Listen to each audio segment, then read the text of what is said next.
إن الحمد لله رب العالمين العاقبة للمتقين والصلاة والسلام على سيد الأنبياء والمرسلين وعلى آله وأصحابه أجمعين. أما بعد فقد قال الله سبحانه وتعالى في كلامه المجيد وفي فرقانه الحميد: أعوذ بالله من الشيطان الرجيم. بسم الله الرحمن الرحيم. وإذا حييتم بتحية فحيوا أحسن منها أو ردوها. وقال رسول الله صلى الله عليه وسلم: البادئ بالسلام بريء من الكبر، أو كما قال عليه الصلاة والسلام. আমরা সকলেই মুহাব্বতের সাথে দুরূদ শরীফ পাঠ করি। اللهم صل على محمد وعلى آل محمد كما صليت على إبراهيم وعلى آل إبراهيم إنك حميد مجيد. اللهم بارك على محمد وعلى آل محمد كما باركت على إبراهيم وعلى آل إبراهيم إنك حميد مجيد. اللهم صل وسلم دائما على حبيبك خير الخلق كلهم. আমরা সকলেই দিল থেকে বলি আলহামদুলিল্লাহ। আল্লাহ রব্বুল আলামিনের দরবারে অসংখ্য অগণিত শুকরিয়া যে মহান রব্বুল আলামিন আপনাকে এবং আমাকে জুমার দিনে নামাজ আদায় করার জন্য আল্লাহর ঘর মসজিদে আসার মতো তৌফিক দিয়েছেন। আমরা সকলেই দিল থেকে বলি আলহামদুলিল্লাহ। সম্মানিত হাজিরিন, একজন আরেকজনের সাথে সাক্ষাৎ হলে তার সাথে কেমন আচরণ করবে, কি দ্বারা তাকে অভিবাদন জানাবে, কি দিয়ে তাকে স্বাগতম জানাবে, এই পদ্ধতিটা ইসলামের মধ্যে আল্লাহ রাব্বুল আলামিন আমাদেরকে দিয়েছেন। সেটা হচ্ছে এক মুসলমান আর এক মুসলমানের সাথে সাক্ষাৎ হওয়ার সাথে সাথে সর্বপ্রথম সে তার সাথে কোনো কথা বলা ছাড়াই সর্বপ্রথম সে তাকে সালাম প্রদান করবে। সে তাকে সালাম প্রদান করবে। এটা হচ্ছে ইসলামের সম্ভাষণ রীতি, ইসলামের অভিবাদন পদ্ধতি। এটি আমাদেরকে আল্লাহ রাব্বুল আলামিন নিজেই শিক্ষা দিয়েছেন। সুবহানাল্লাহ। আল্লাহ রাব্বুল আলামিনের একটি রয়েছে জাতি নাম, সেটা হলো আল্লাহ। আরো 99টি নাম রয়েছে আল্লাহ তাআলার গুণবাচক নাম, সিফাতি নাম। এই গুণবাচক নামের মধ্যে একটি নাম হচ্ছে সালাম। এই সালাম অর্থ হচ্ছে শান্তি, নিরাপত্তা কামনা করা, কল্যাণ কামনা করা, ওই ব্যক্তির জন্য দোয়া কামনা করা। এই সালাম, আজকের আলোচনা আমরা করব সালামের সূচনা কিভাবে হলো, সালামের গুরুত্ব এবং সালাম দেওয়ার ফজিলত, আমরা কেন সালাম দিব, সালাম দেওয়ার পদ্ধতি, বিভিন্ন বিষয়ে আলোচনা হবে। হয়তো 2 সপ্তাহ ব্যাপী আমাদের এই সালাম সংক্রান্ত আলোচনা চলবে ইনশাআল্লাহ। সালাম ইসলামের মধ্যে এটি কিভাবে এর প্রচলন হলো, কিভাবে শুরু হয়েছিল, এর একটা ইতিহাস আছে না নাই? এর একটা ইতিহাস আছে। তার কারণ প্রত্যেকটা জিনিস সংগঠিত হওয়ার একটা প্রেক্ষাপট থাকে। ঠিক তেমনি ভাবে এই সালাম যে মুসলমানদের রীতিনীতি হবে, মুসলমানদের অভিবাদন পদ্ধতি হিসাবে মুসলমানদেরকে আল্লাহ তাআলা দান করবেন, সম্ভাষণ রীতি হবে, এরও একটা প্রেক্ষাপট আল্লাহ রাব্বুল আলামিন কায়েম করেছিলেন। সালামের পদ্ধতি, সালামের প্রচলন কিভাবে হলো, এটি বুখারী শরীফের ৬,২২৭ নম্বর হাদিস এবং মুসলিম শরীফের ২,৮৪১ নম্বর হাদিসের মধ্যে নবী করিম সাল্লাল্লাহু আলাইহি ওয়াসাল্লাম খুব সুন্দরভাবে আমাদেরকে জানিয়ে দিয়েছেন। বলি সুবহানাল্লাহ। হাদিসটি বর্ণিত হয়েছে সাইয়্যিদুল মুহাদ্দিসিন হযরত আবু হুরায়রা রাদিয়াল্লাহু তাআলা আনহু থেকে। তিনি বলেন, ক্বালা রাসূলুল্লাহ সাল্লাল্লাহু আলাইহি ওয়াসাল্লাম, আল্লাহর রাসূল সাল্লাল্লাহু আলাইহি ওয়াসাল্লাম বলেছেন, খালাকাল্লাহু আদামা আলা সূরাতিহি ওয়া তুলুহু ৬০ যিরাআন।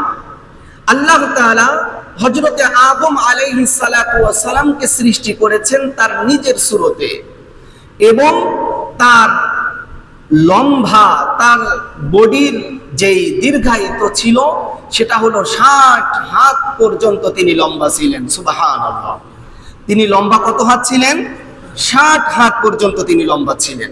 ফালাম্মা খালাকাহু, যখন হযরত আদম আলাইহিস সালাতু ওয়াস সালামকে সৃষ্টি করার সমস্ত কার্যক্রম শেষ হয়ে গেল, তখন আল্লাহ রাব্বুল আলামিন বললেন, ইযহাব ফাসাল্লিম আলা উলাইকা নাফারি মিনাল মালাইকাতি জুলুসুন। হে আদম, ওই যে দেখো একদল ফেরেশতারা বসে আছে, ওই ফেরেশতাদের কাছে যাও, ফেরেশতাদের কাছে গিয়ে তুমি তাদেরকে সালাম প্রদান করো। ফাস্তামি' মা ইউহাইয়ুনাকা, এবং যখন তোমরা তাদেরকে সালাম দেবা, যখন তুমি, তারা কি বলে তোমাকে সালামের উত্তর দেয়, এইটা তুমি খুব মনোযোগ সহকারে শ্রবণ করবে।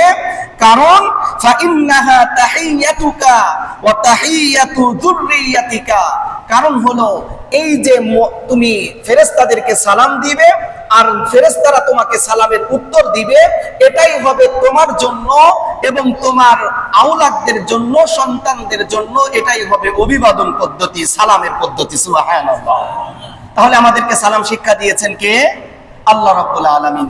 আল্লাহ রাব্বুল আলামিন ফেরেশতাদের মাধ্যমে আমাদের আদি পিতা হযরত আদম আলাইহিস সালাতু ওয়াস সালামকে সালাম শিক্ষা দিয়েছেন প্র্যাকটিক্যালি ভাবে। ফাকালা, হযরত আদম আলাইহিস সালাতু ওয়াস সালাম আল্লাহ রাব্বুল আলামিনের পক্ষ থেকে নির্দেশ পাওয়ার পরে ওই ফেরেশতা দলের কাছে গেলেন। ফেরেশতা দলের কাছে গিয়ে বললেন, আসসালামু আলাইকুম। হযরত আদম আলাইহিস সালাম বললেন, আসসালামু আলাইকুম, আপনার উপরে, আপনাদের উপরে শান্তি বর্ষিত হোক। এই সালাম পাওয়ার পরে ওই ফেরেশতারা তখন উত্তর দিলেন, আসসালামু আলাইকা ওয়া রাহমাতুল্লাহ, আপনার উপরেও আল্লাহর পক্ষ থেকে সালাম, শান্তি এবং রহমত বর্ষিত হোক। সুবহানাল্লাহ। ফেরেশতাদেরকে আদম আলাইহিস সালাতু ওয়াস সালাম সালাম দিলেন, আসসালামু আলাইকুম, আর ফেরেশতারা তার সাথে আরো একটু বৃদ্ধি করে আসসালামু আলাইকুম ওয়া রাহমাতুল্লাহ বৃদ্ধি করে বলে দিলেন। এটাই তো আমরা সালাম দেই, আরো বৃদ্ধি করার কথা বিভিন্ন হাদিসে এসেছে। সম্মানিত হাজিরিন, তাহলে এই সালামের পদ্ধতিটা আল্লাহ রাব্বুল আলামিন আমাদের আদি পিতা হযরত আদম আলাইহিস সালাতু ওয়াস সালামকে শিক্ষা দিয়েছেন। সুবহানাল্লাহি ওয়া বিহামদি। এজন্য আমরা সালাম জানলাম, আমাদেরকে সালাম শিখিয়েছেন কে? আল্লাহ। কাদের মাধ্যমে? ফেরেশতাদের মাধ্যমে। এজন্য আমরা একে অপরকে বেশি বেশি সালাম দিব, তার কারণ সালাম আমাদের আদি পিতা আমাদেরকে শিখিয়ে দিয়েছেন। এখন কথা হলো, ইসলামের মধ্যে সালামের গুরুত্ব কেমন? ইসলামের মধ্যে সালামের গুরুত্ব অপরিসীম। দেখেন, বুখারী শরীফের 12 নম্বর হাদিস এবং মুসলিম শরীফের 39 নম্বর হাদিস, হাদিসটি বর্ণিত হয়েছে হযরতে আব্দুল্লাহ ইবনে আমর রাদিয়াল্লাহু তাআলা আনহু থেকে। তিনি বলেন, ইন্না রাজুলান, এক ব্যক্তি, সাআলান নবিয়্যা সাল্লাল্লাহু আলাইহি ওয়াসাল্লাম, আল্লাহর নবী সাল্লাল্লাহু আলাইহি ওয়াসাল্লামকে জিজ্ঞাসা করলেন, আইয়ুল আমালি খায়রুন, হে নবী সবচাইতে উত্তম আমল কোনটা? আল্লাহর নবীকে যখন প্রশ্ন করলেন তখন আল্লাহর নবী বললেন, তুতঈমুত তাআম ওয়া তাকরাউস সালাম আলা মান আরাফতা ওয়া মান লাম তারিফ। ইসলামের মধ্যে সবচাইতে উত্তম হলো অভুক্তকে, ক্ষুধার্তকে খাদ্য খাওয়ানো এবং যাকে চিনো এবং যাকে চিনো না, পরিচিত এবং অপরিচিত সবাইকে সালাম দেওয়া হচ্ছে ইসলামের মধ্যে সবচাইতে উত্তম আমল। সুবহানাল্লাহ। তাহলে ইসলামের মধ্যে যেটা সবচাইতে উত্তম আমল, তার গুরুত্ব ইসলামের মধ্যে আছে না নাই? তার গুরুত্ব অনেক বেশি। কিন্তু দুঃখের বিষয় হলো কি, আমরা আজ একে অপরকে সালাম দিতে কৃপণতা করি। আজকে একজন আর একজনকে সালাম দিতে চাই না। একজনের সাথে কোনো বিষয় নিয়ে মনোমালিন্যতা সৃষ্টি হয়েছে, তার সাথে সালাম তো দূরের কথা, তার সাথে কোনো ভালো মন্দ কোনো কথাও বলি না। এমনও কথা আছে যে আমি তার ছায়াও পারাবো না। আছে না? মানুষ বলে একজনের সাথে গ্যাঞ্জাম বাঁধতেই পারে, বেঁধেছে, তখন তাকে বলে যে আমি তার ছায়াও পারাবো না। আমি কি তার কাছে ছোট হব? আমি কি তার কাছে, তার চাইতে আমার বংশমর্যাদা কম? আমার কি টাকা পয়সা কম? আমি কি সমাজের মধ্যে তার চাইতে কি কমা মানুষ? ইত্যাদি বিভিন্ন কথা বলে আমরা নিজেদেরকে অহংকারীদের কাতারের মধ্যে নিয়ে যাচ্ছি। সম্মানিত হাজিরিন, এজন্য বিশ্বনবী সাল্লাল্লাহু আলাইহি ওয়াসাল্লাম বলেছেন, পরিচিত অপরিচিত সবাইকে সালাম দেওয়াটা উত্তম কাজ। এই হাদিসের মধ্যে দুইটা বিষয় উল্লেখ করা হয়েছে। এক নম্বর, ক্ষুধার্ত ব্যক্তিকে, অভুক্ত ব্যক্তি যারা খাবার পায় না, যারা গরিব, যারা মিসকিন, যারা অসহায়, যাদের খাবারের কষ্ট হচ্ছে, তাদেরকে বেছে বেছে খাবার খাওয়ানোটা উত্তম। আমরা খাবার খাওয়াই, কিন্তু যাদেরকে খাওয়ানো দরকার আমরা তাদেরকে খাওয়াই না। আপনি খাওয়াতে পারেন যে কাউকে, তবে একজন খাইতে পারে, তার ব্যবস্থাপনা ভালো আছে, আপনি তার তেলো মাথায় তেল দিয়ে দরকার আছে। যে ব্যক্তি খাইতে পারে না, তাকে আপনি যদি একটু সামান্য ভালো খাবারের ব্যবস্থা করেন, দেখবেন তার কাছে দোয়া চাইতে হবে না, দিল থেকে অটোমেটিকলি আপনার জন্য দোয়া চলে আসবে। একজন ভিক্ষুক আসছে আপনার বাসায় ভিক্ষা করতে, আপনি যদি তাকে বলেন যে ঠিক আছে, আমার বাসায় তো ভালো কিছু পাক হয়েছে, আপনি কি খেয়েছেন না খেয়েছেন, আসেন আপনি আমার বাসায় খান, আপনি কি তার কাছে বলবেন যে খাইছেন, এবার আপনি আমার জন্য দোয়া করেন? এটা কি তার কাছে বলা লাগবে? সে অটোমেটিকলি, আল্লাহ যেই বান্দাটা আমাকে তোমার খাওয়াইলো, ওই বান্দাকে আপনি জান্নাতের মধ্যে খাওয়াইয়া দিয়েন, এরকম দোয়া করবে। আল্লাহ আপনি তার ব্যবসা বাণিজ্য, কামাই রোজগার, ফ্যামিলির মধ্যে বরকত দিয়ে দিয়েন, এরকম দোয়া করবে না?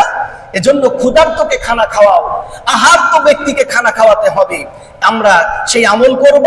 এরপরে ইসলামের মধ্যে সবচাইতে উত্তম আমল হলো পরিচিত অপরিচিত সবাইকে আমরা সালাম দিব ইনশাআল্লাহ। রাজি আছেন তো ইনশাআল্লাহ? আমরা তো অপরিচিতদেরকে সালাম দেই না, এমনকি পরিচিতদেরকেও সালাম দেই না। আবার সালাম না দেওয়াটা বা শুধুমাত্র সালাম অনেকেই দেয়, সালাম দিলেও শুধুমাত্র পরিচিতদেরকে সালাম দেয়। পরিচিতদেরকে সালাম দেওয়া, শুধুমাত্র পরিচিতদেরকে সালাম দেওয়াটাও কিয়ামতের একটা আলামত। ১৫০০ বছর পূর্বে নবী করিম সাল্লাল্লাহু আলাইহি ওয়াসাল্লাম যতগুলো ভবিষ্যৎবাণী করেছেন কিয়ামতের আলামত সংক্রান্ত, তার মধ্যে একটা আলামত তিনি এমন বলেছেন যে কিয়ামতের আগে মানুষ তারা বেছে বেছে জেনে জেনে তাদের পরিচিত মানুষদেরকে তারা সালাম দিবে, অপরিচিত মানুষদেরকে সালাম দিবে না। জেনে রাখো, যেদিন এই পরিস্থিতির শিকার হবে সেদিন মনে করবে কিয়ামত আর বেশি দূরে নয়। মুসনাদ আহমদের 3848 নম্বর হাদিসের মধ্যে হযরত আব্দুল্লাহ ইবনে মাসউদ রাদিয়াল্লাহু তাআলা আনহু থেকে হাদিস বর্ণিত হয়েছে। তিনি বলেছেন যে নবী করিম সাল্লাল্লাহু আলাইহি ওয়াসাল্লাম বলেন, ইন্না মিন আশরাতিস সাআহ, কিয়ামতের আলামত সমূহের মধ্যে একটি আলামত হলো আইয়ুসাল্লিমার রাজুলু আলার রাজুলি লা ইউসাল্লিমু আলাইহি ইল্লা লিল মা'রিফাতি, যে একজন মানুষ সে তার পরিচিত ব্যক্তি ব্যতীত অপরিচিত ব্যক্তিদেরকে সালাম দিবে না। আজকে তার বাস্তব উদাহরণ আমাদের সমাজের মধ্যে দেখা যাচ্ছে। আজকে আমরা শুধু পরিচিতদেরকেই সালাম দেই, আজকে যারা বড় লোক তাদেরকেই আমরা সালাম দেই, আজকে কারো কাছে স্বার্থ নিহিত রয়েছে আমরা তাকেই সালাম দেই, আজকে আমরা বড়রা যারা আছি তারা গরিব ছোটদেরকে সালাম দেই না, বড় লোক যারা আছে তারা গরিব লোকদেরকে সালাম দেয় না। একটা কোম্পানির মালিক যে আছে তার অধীনস্থ মানুষদেরকে সে সালাম দেয় না, বরং সে সালাম পাওয়ার জন্য অপেক্ষায় থাকে। অফিসের বস তার অন্যান্য নিচের যে কলিগ আছে তাদেরকে তারা সালাম দেয় না। কি হয়ে গেল আমাদের? আজকে তার বাস্তবতা ফুটে উঠেছে। আমরা পরিচিত মানুষ ছাড়া অপরিচিতদেরকে সালাম দেই না। প্রিয় মুসল্লিবৃন্দ, আমরা আজকের এই হাদিস থেকে যদি কিয়ামত তাড়াতাড়ি সংগঠিত হতে না হয়, তাহলে আমরা আজকের এই হাদিস থেকে একটা আমল করব, যাকেই সামনে পাবো, পিছনে পাবো, ডানে পাবো, বামে পাবো, আমরা তাকেই সালাম দিব। রাজি আছি তো ইনশাআল্লাহ?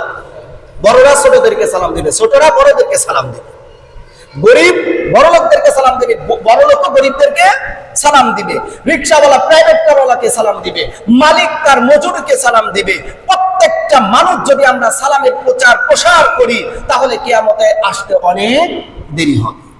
এজন্য আমার উদারত আহ্বান থাকবে, আমরা সকলেই সালামের ব্যাপক প্রচার প্রসার চালাবো ইনশাআল্লাহ।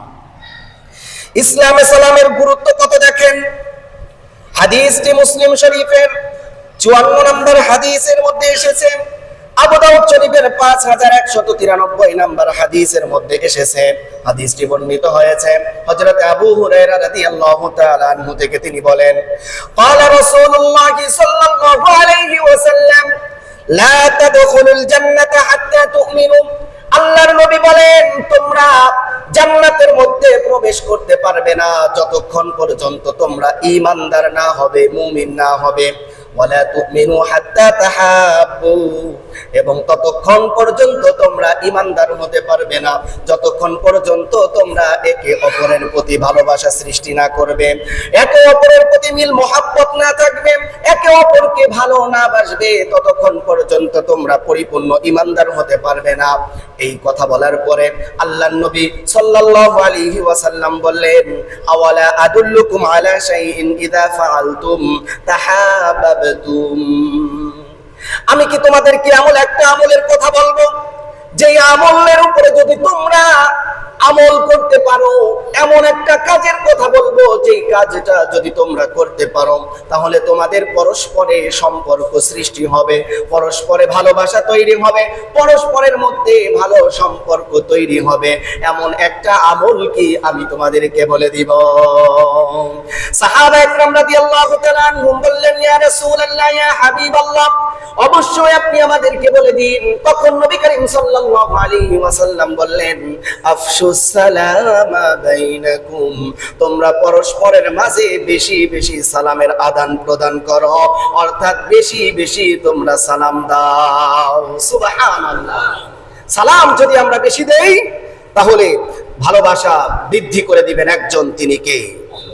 ভাইয়েরা আমার, একজন অপরিচিত মানুষ, আপনি যদি তাকে জিজ্ঞেস করেন যে ভাই কেমন আছেন, তার সাথে আপনার আগেও দেখা নাই, কথা নাই, কিচ্ছু নাই, আপনি যদি জিজ্ঞেস করেন ভাই কেমন আছেন, তখন সে উত্তর দিবে আপনি কে? উত্তর দিবে কি দিবে না?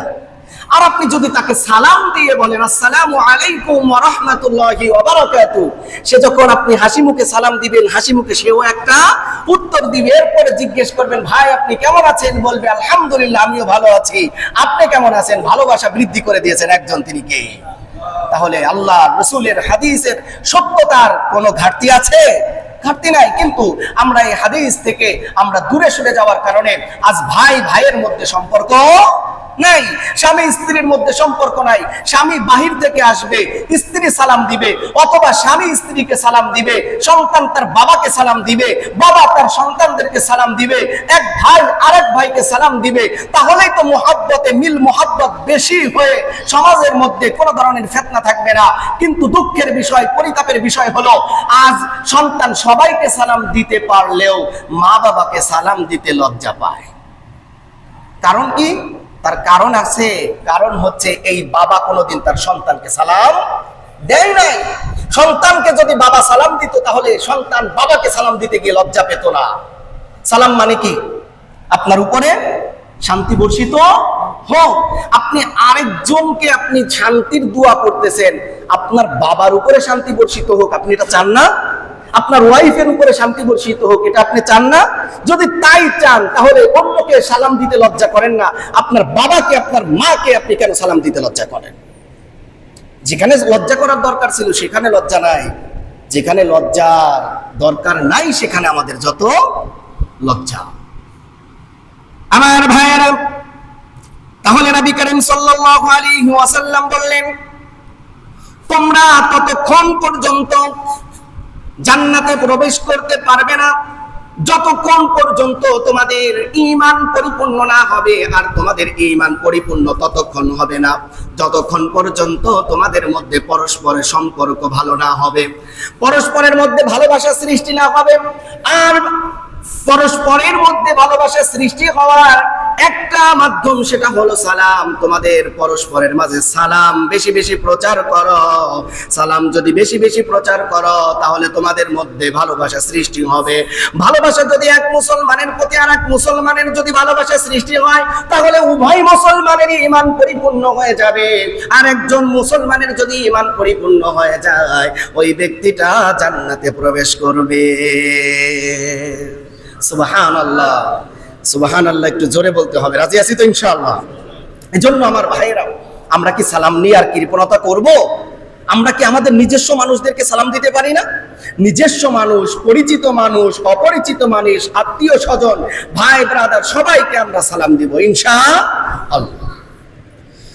আবার তিরমিজি শরীফের 2442 নম্বর হাদিস, সুনানে ইবনে মাজার 1334 নম্বর হাদিসের বর্ণনায় এসেছে, নবী করিম সাল্লাল্লাহু আলাইহি ওয়াসাল্লাম বলেন, আইয়ুহান নাস আফশু সালাম ওয়া আতঈমুত তাআম ওয়াসিলুল আরহাম ওয়া সাল্লু বিল লাইল ওয়ান নাসু নিয়াম তাদখুলুল জান্নাতা বিসালাম। আল্লাহর নবী সাল্লাল্লাহু আলাইহি ওয়াসাল্লাম বলেন, ইয়া আইয়ুহান নাস, হে লোক সকল, হে মানব সম্প্রদায়, আফশুস সালাম, তোমরা পরস্পরের মাঝে বেশি বেশি সালাম আদান প্রদান করো, সালামের ব্যাপক প্রচার প্রসার তোমরা করো। ওয়া আতঈমুত তাআম, অভুক্তকে, ক্ষুধার্তকে, খাইতে পারে না এমন ব্যক্তিদেরকে তোমরা খাবার প্রদান করো। ওয়াসিলুল আরহাম, আত্মীয় স্বজন, রক্তীয় সম্পর্ক, আত্মীয় যারা আছে তাদের সাথে সম্পর্ক ভালো রাখো। ওয়াসাল্লু বিল লাইল ওয়ান নাসু নিয়াম, এবং রাতের বেলায় যখন সমস্ত মানুষ ঘুমিয়ে যায় তখন দাঁড়িয়ে তাহাজ্জুদের নামাজ আদায় করো। সুবহানাল্লাহ, জোরে কর। কয়টা আমলের কথা বলেছেন? 4টা। 1 নাম্বার হলো আফশুস সালাম, বেশি বেশি সালাম দিতে হবে। 2 নম্বরে অভুক্ত যারা ক্ষুধার্ত আছে তাদেরকে খানা খাওয়াইতে হবে। 3 নম্বরে আত্মীয় স্বজনদের সাথে সম্পর্ক ভালো রাখতে হবে। 4 নম্বরে তাহাজ্জুদের নামাজ আদায় করতে হবে। আল্লাহর নবী বলেন, তুমি যদি বেশি বেশি সালাম প্রচার করতে পারো, বেশি বেশি যদি খাবার খাওয়াইতে পারো, যদি তুমি আত্মীয়দের সাথে সম্পর্ক ভালো রাখতে পারো, তাহাজ্জুদের নামাজ আদায় করতে পারো, তাহলে আল্লাহর নবী বলেন, তাদখুলুল জান্নাতা বিসালাম, নিরাপদে নিশ্চিন্তে শান্তির সাথে জান্নাতে প্রবেশ করো। সুবহানাল্লাহি ওয়া বিহামদি। এর মধ্যে একটা বিষয়, একটা আমল আছে, সালাম কম দিতে হবে না বেশি দিতে হবে? আজকে আমাদের সমাজের মধ্যে সালাম কম না বেশি? কম। আজকে আমরা বেশি বেশি সালাম দিব। আজকের জুমার পর থেকে নিয়ে যার সাথেই দেখা হোক আমরা সকলকেই সালাম দিব। রাজি আছি তো ইনশাআল্লাহ? আল্লাহ তৌফিক দান করেন। আমার ভাইয়েরা, আপনি আর আমি যদি জান্নাতে যেতে চাই, জান্নাতে যেতে চাই শান্তির সাথে, জান্নাতে যেতে চাই নিরাপত্তার সাথে, এখানে মুহাদ্দিসিনে কেরাম ব্যাখ্যা করেছেন নিরাপত্তার সাথে মানে কি, শান্তির সাথে জান্নাতে যাওয়ার অর্থ কি।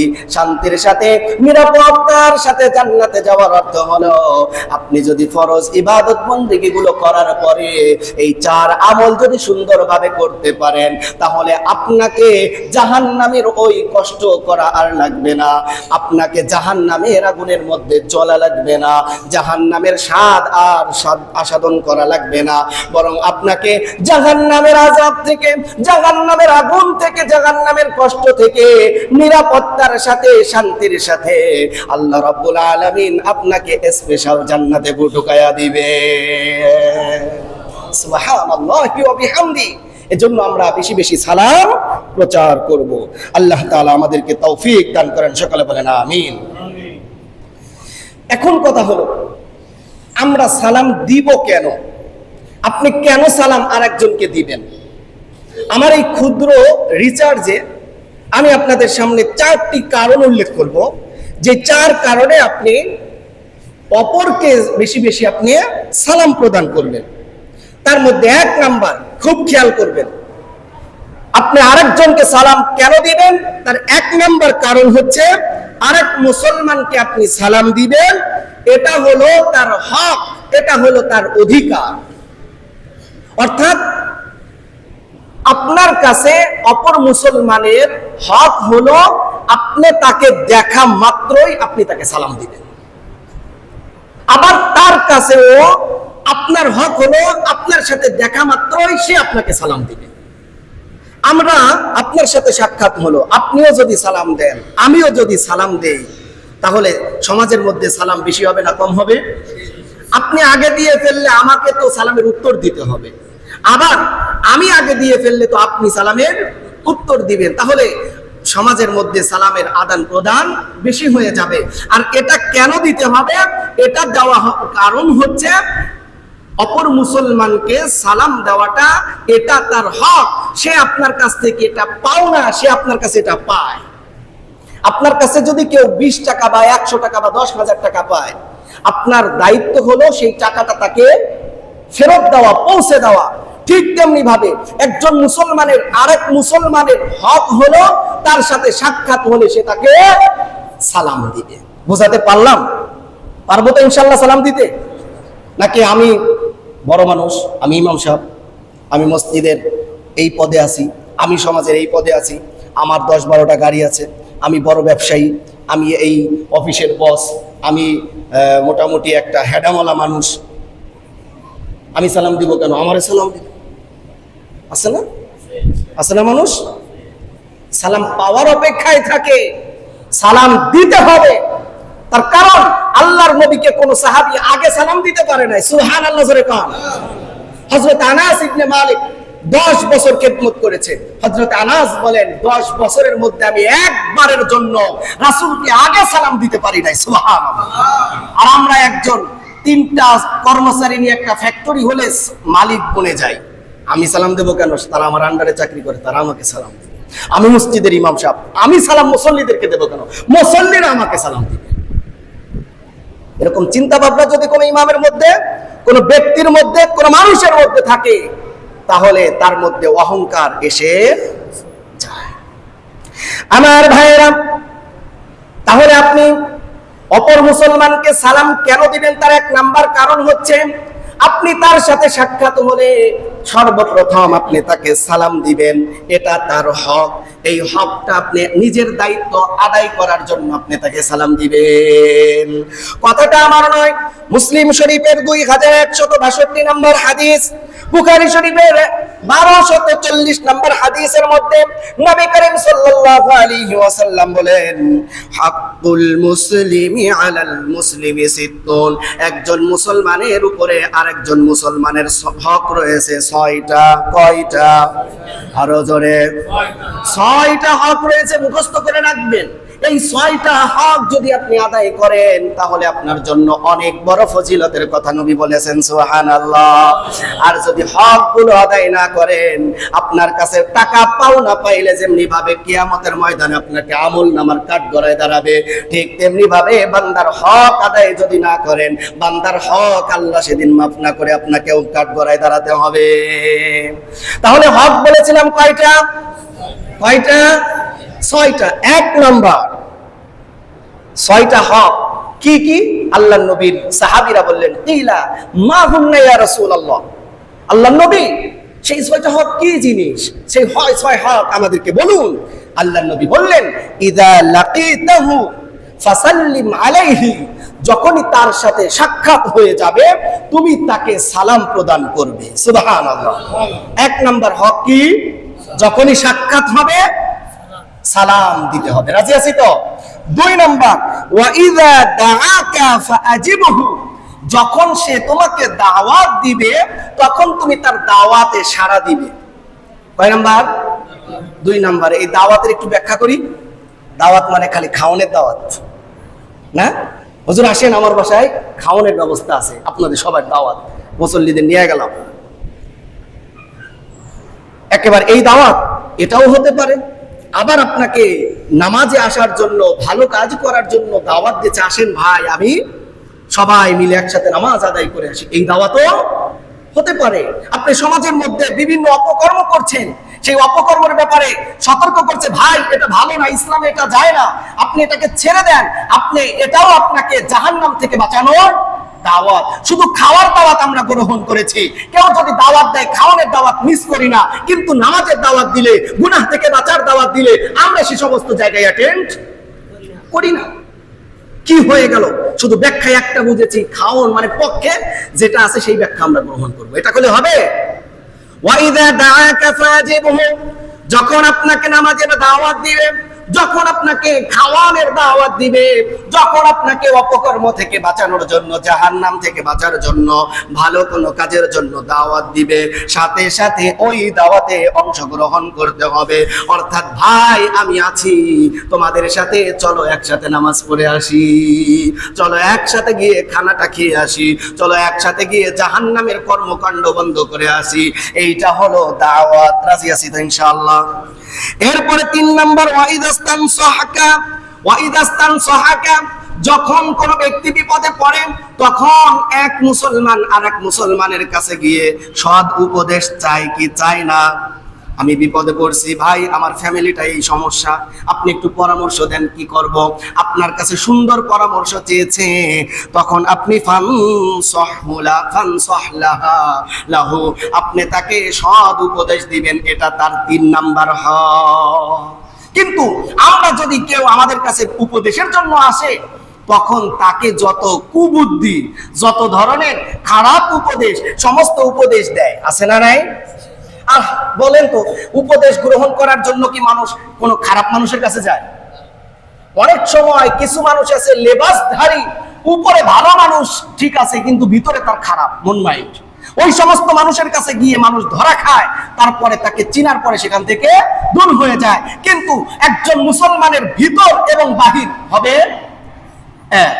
তার উপরেও যেমন লেবাস ঠিক থাকবে, তার ভিতরেও তার সব ঠিক থাকবে। যখন তার কাছে সুন্দর উপদেশের জন্য যাবে, যখন তার কাছে নসিহতের জন্য যাবে, সে পারলে তার উপকারী 2টা কথা বলবে, কিন্তু না পারলে অনুপকারী, ক্ষতি হয়ে যায়, এইরকম কোন উপদেশ তাকে দিবে না।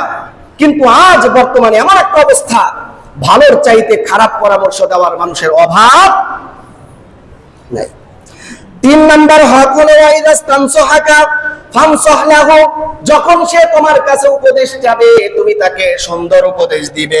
ওয়াইদা আতাশা ফাহামিদাল্লাহ ফাশাম্মিতুহু, যখন সে হাসি দিবে, হাসি দেওয়ার পরে আলহামদুলিল্লাহ বলবে, তখন তুমি এই হাসির জবাব দিবে। বলেন তো, আমরা যখন হাসি দেই, এই হাসি দিলে আমরা কি বলি? জোরে বলেন আলহামদুলিল্লাহ। এই যে আমি আলহামদুলিল্লাহ হাসি দেওয়ার পরে আলহামদুলিল্লাহ বললাম, আপনি শুনলেন, আপনারও একটা দায়িত্ব আছে। সেই দায়িত্বটা হলো আপনি এই হাসির উত্তর দিবেন, ইয়ারহামুকাল্লাহ। বলেন ইয়ারহামুকাল্লাহ, ইয়ারহামুকাল্লাহ। বলেন আমার সাথে, না মুখস্থ আছে সবার? মুখস্থ না থাকলে বলেন না কেন? বলেন ইয়ারহামুকাল্লাহ।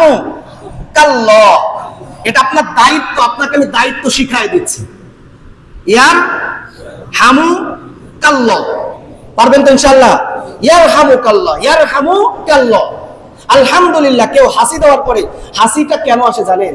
এই ব্রেনটের মধ্যে একটা বুটবুডি আছে না, পানির মধ্যে থেকে বুটবুড ওঠে, এই বুটবুডি তৈরি হয়। এই বুটবুডিটা বের করার জন্য বিজ্ঞান এখনো পর্যন্ত কোনো কিছু তৈরি করতে পারে নাই। সেটাকে আল্লাহ তাআলা হাসির মাধ্যমে অটোমেটিকলি আল্লাহ বের করে দেয়, যার কারণে এত বড় বিপদ থেকে আল্লাহ তাকে হেফাজত করেছে। এজন্য বান্দা সে বলবে আলহামদুলিল্লাহ, আল্লাহ তুমি আমাকে বাঁচিয়েছো, সমস্ত প্রশংসা তোমার, সুবহানাল্লাহ। আর যখন এই প্রশংসা করলো, আপনার কর্ণকুহরে পৌঁছে গেল, আপনি তখন তার জন্য দোয়া করবেন ইয়ারহামুকাল্লাহ, অর্থাৎ আল্লাহ আপনার উপরে রহম করেছে। সুবহানাল্লাহ বলবেন না? ইসলাম কত সুন্দর ব্যবস্থা রেখেছে। তাহলে 4 নাম্বার হক কি? যখন সে হাসি দিয়ে সে হাসির বদলে আলহামদুলিল্লাহ বলবে, এর উত্তরে আমরা কি বলবো? ইয়ারহামুকাল্লাহ। অথবা আমরা বাংলাতেই দোয়া করে দিব, আল্লাহ আপনার উপরে রহম করেছে। ওয়া ইযা মারিদা ফাউদুহু, যখন কোন মুসলমান অসুস্থ হয়ে যাবে, তখন মুসলমানের ব্যথায় ব্যথিত হয়ে তখন সে তাকে দেখতে যাবে। সুবহানাল্লাহ জোরে কোন। ইসলাম কতটা শান্তিপূর্ণ, ইসলাম কতটা মানবিক ধর্ম। একজন মুসলমান অসুস্থ হয়ে ঘরের মধ্যে পড়ে থাকবে না, না, না, বরং ইসলাম বলে অসুস্থ হয়ে ঘরের মধ্যে পড়ে আছে, তার সাথে কিছু কথা বলা দরকার, কথা বললে সে ভালো লাগবে। এই জন্য তুমি তার কাছে যাও, তার কাছে গিয়ে সুন্দর আলাপ আলোচনা করো, তাহলে দেখবে অনেক কিছু তোমার সাথে শেয়ার করলে তার অসুস্থতা অনেক গুণেই ভালো হয়ে যাবে। সুবহানাল্লাহ বলে। কিন্তু আমরা যাই না, গেলে যদি আবার টাকা পয়সা চায়, ভাই ওষুধ খাওয়ার তো টাকা নাই, তুমি যখন আসছোই কিছু টাকা পয়সা দিয়ে যাও। আপনি কি বলেন? টাকা যদি না দিতে পারেন, সুন্দর দুইটা কথাও তো আপনি বলে আসতে পারেন। আপনার কাছে যে সবকিছু টাকায় সমাধান হবে তাই হবে? আপনি বললেন ভাই আমি তো সেই অ্যাবিলিটির লোক না, যাই হোক আমি যতটুকু পারি তো আলহামদুলিল্লাহ, না পারলেও আমি তোমার জন্য দোয়া করব এবং ফিকির করব। কিন্তু আমরা অনেকেই যাই না তাকে দেখতে, কিন্তু সে অসুস্থ হলে তাকে দেখতে যাওয়া আমাদের দায়িত্ব। ওয়া ইযা মাতা ফাত্তাবিউহু, এরপরে যখন সে মারা যাবে, মারা যাওয়ার পরে 6 নাম্বার হক হলো তার জানাজায় অংশগ্রহণ করাটা তার জন্য হক। আমি যে এখানে 6টা হকের কথা বললাম, 1 নম্বরে দেখা হলো সালাম, 2 নম্বরে যখন সে দাওয়াত দিবে দাওয়াত কবুল করা, 3 নম্বরে যখন সে উপদেশ চাবে সুন্দর উপদেশ দেওয়া, 4 নম্বরে যখন সে হাসি দিয়ে আলহামদুলিল্লাহ বলবে তার উত্তরে ইয়ারহামুকাল্লাহ বলা, 5 নম্বরে যখন সে অসুস্থ হয়ে যাবে তাকে দেখতে যাওয়া, 6 নম্বরে যখন সে মারা যাবে তার জানাজায় অংশগ্রহণ করা। এই 6টার মধ্যে সালাম আছে না নাই? সালামটা এটাও তার হক। 6 নাম্বার হক না, বরং দেখা হলে সাথে সাথে তাকে সালাম দিতে হবে। রাজি আছি তো ইনশাআল্লাহ? এটা কি সালাম দিয়ে তার প্রতি আমি অনুগ্রহ করতেছি? বরং নিজের দায়িত্ব আমি পালন করতেছি। এই হলো 1 নাম্বার কারণ, যে আপনি আপনার দায়িত্ব পালন করার জন্য, তার হক আদায় করার জন্য আপনি তাকে সালাম দিবেন। 2 নম্বরে কিছু মানুষ তো সমাজের মধ্যে এমন আছে, 2 নাম্বার কারণ অন্তর থেকে অহংকার বের করে দেওয়ার জন্য, দূরীভূত করার জন্য, অহংকারকে মাটির সাথে মিশিয়ে দেওয়ার জন্য আপনি একজন আরেকজনকে সালাম দিবেন। কিছু মানুষ তো এমন আছে যারা নিজেদেরকে সমাজের মধ্যে বিত্তবান মনে করে, বড়লোক মনে করে, ভিভিআইপি মনে করে। তারা মনে করে কি আমাকে সবাই সালাম দিবে, আমি কেন সালাম দিব? এটা ভাবসাব নিয়ে ঘর থেকে বের হয়, রাস্তা দিয়ে যাচ্ছে, তাকে সবাই সালাম দিবে এই অপেক্ষায় থাকে। আবার তাকায় তাকায় দেখে কে সালাম দিল আর কে সালাম দিল না। কোন একটা বাচ্চা যদি তাকে সালাম না দেয়, কেন সালাম দিলি না? তোর বাপের নাম কি? তোর মায়ের নাম কি? তোকে কি ফ্যামিলিগতভাবে শিক্ষা দেয় নাই? এই জাতীয় কিছু কিছু মুরব্বীরা, বড় লোকরা আছে না নাই? আছে অনেক জায়গায়। আপনাদের ইটা হাঁটা এটা নাই, অনেক জায়গায় থাকতে পারে, আছে, আমাদের সাথে দেখা হয় যে বাচ্চারা সালাম তাকে দেয় নাই বলে সে তাদের বাচ্চাদেরকে শাসন করতেছে, তাকে ঝাড়ি দিচ্ছে। দরকার কি ছিল?